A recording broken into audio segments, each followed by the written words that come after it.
So thank you very much for giving me the opportunity to present our study that we call Green EU TM study, EU trademark study. In the previous presentation, I don't speak Italian, but I could understand some of it, and it had to do with the issues of greenwashing, and of course this is something that is quite concerning, using names, denominations of the trademarks such as green or eco-friendly, etc. Now, what we wanted to do with this study was to take a different angle. Rather than looking at the denominations of the trademarks, we wanted to look at the trademarks that are being filed at our office to see whether the goods and services descriptions in those trademark applications are related to the environment, sustainability, climate change, etc. So, in other words, we don't look at what the actual word of the trademark, the actual name. We don't care about that here. We look, but rather we look at which goods and services the trademark applicant is protecting with that trademark. So let me just briefly go over the methodology. So as I said, we have examined all the trademark applications that have been filed at EU IPO since the office began operating in 1996, to see to what extent they can be related to the protection of the environment. Now, looking at the data, so since this office started operations, more than 2 million trademark applications have been filed here. And between them, those trademark applications contain more than 65 million terms in their description of goods and services. So it's a huge amount of data that we had to analyze. One important data source for us was the EU IPO's harmonized database, which contains 85,000 terms roughly, a bit more now. And those are terms that are used by applicants in goods and services specifications that have been accepted by all the IP offices in the European Union, including the Italian office, and are already pre-translated. Within those 85,000 terms, there are 61,000 unique terms and 24,000 synonyms. We use some other sources as well. The WIPO has an inventory of green technologies. We use data from some other studies. We use some Eurostat information, but in the end, it's really the main data sources were the harmonized database and the EU IPO own registrar. So now, how we decide what is a green term? This is of course a key part of the study. What is green? What is a green term? And this is something that took us quite a long time. We used experts from our trademark department. We used different sources. We looked at different documents from the European Commission, etc. And finally, we identified just over 900 terms that are considered green, that can be related to the environment or sustainability. And those terms we in turn have classified into 35 categories and 9 groups, 9 product groups. And in my presentation is built around that. And so we define a green EU trademark as one that contains at least one green term in its goods and services description, one of those 904 terms. Let me give you an example of how this works. So in the goods and services specifications of the trademarks, we have expressions, and we pre-selected some what we call green expressions. So some of them are quite obvious. For example, photovoltaic or solar heating. Those are considered green expressions. They relate to the category called solar energy, which in turn, together with, for example, wind energy, comprises the group energy production. And you see some of the other examples there related to wind energy turbine, wind energy, and so on. Electric car, for instance, again, it's a part of the transportation group. But then the very last line in the table shows you something interesting. The words carbon monitoring normally would be considered green, and they go into a category called carbon monitor and in turn climate change mitigation or climate change. However, if the trademark in question is in class 10, which is medical instruments, then we don't consider this term green. Okay, so why? Because the carbon monitoring in a medical context has nothing to do with the environment. It has to do with measuring, with analyzing the blood of a patient. So it's a medical term. So therefore the rule, and we have several other terms like that are green, considered green or related to the environment, except if they occur in certain niche classes.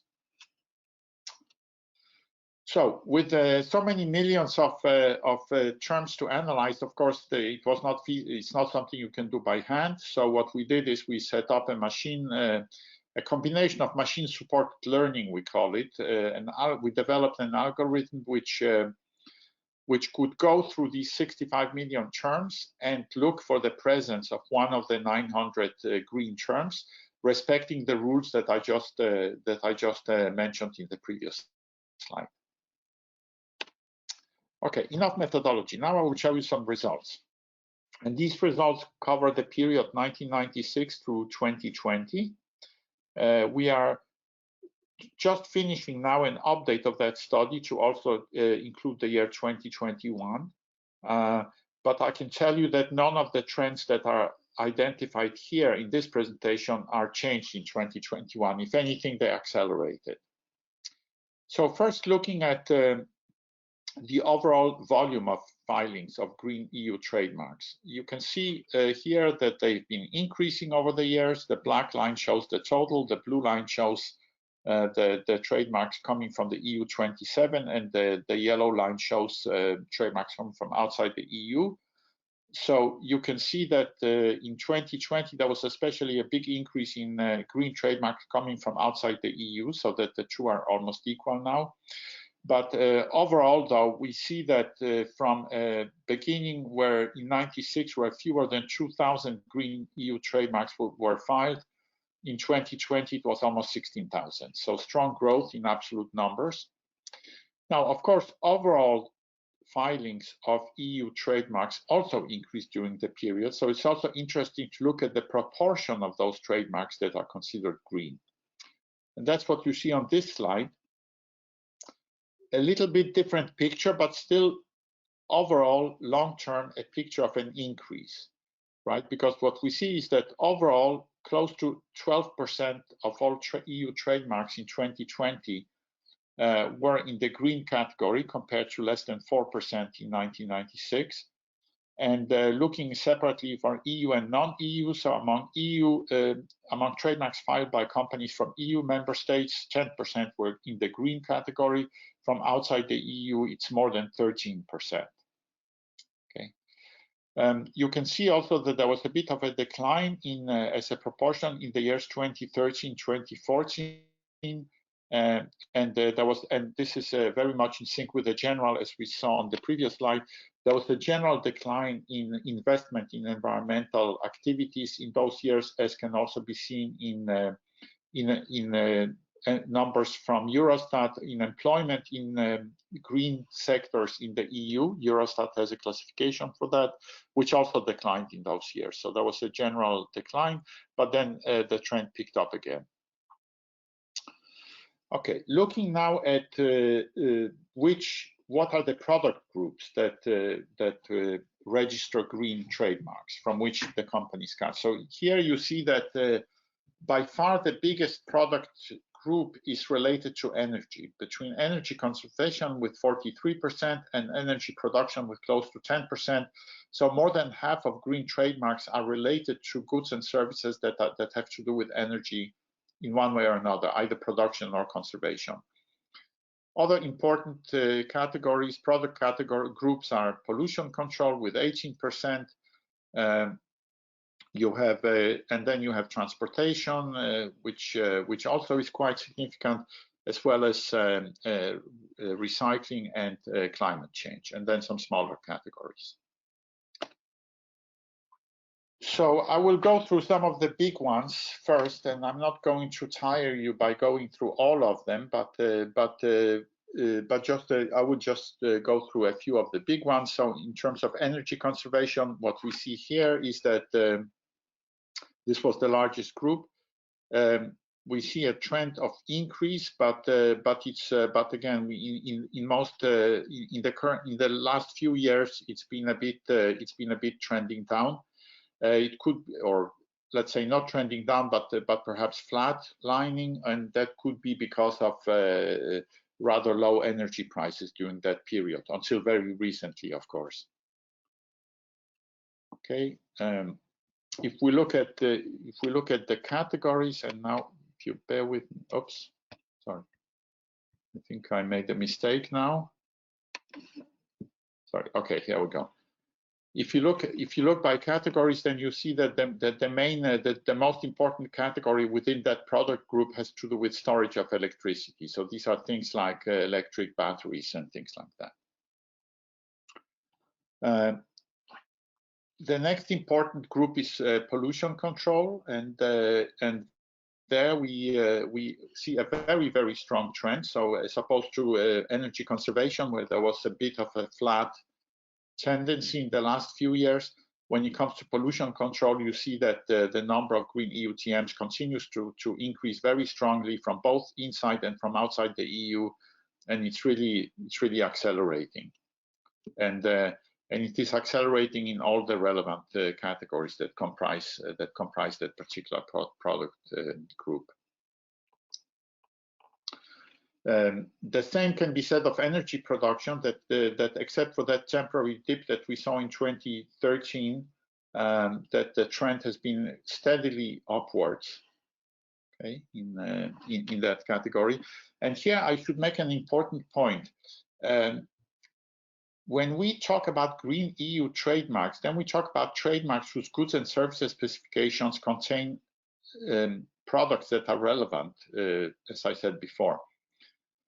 However, it does not mean that all the companies and all the industries that file such trademarks are quote unquote green or environmentally friendly. In fact, when it comes to energy production, for example, when we look at the companies that file those trademarks, a lot of them are companies that we in daily language would consider dirty, because these are, maybe oil companies or mining companies, etc. So not obviously clean companies.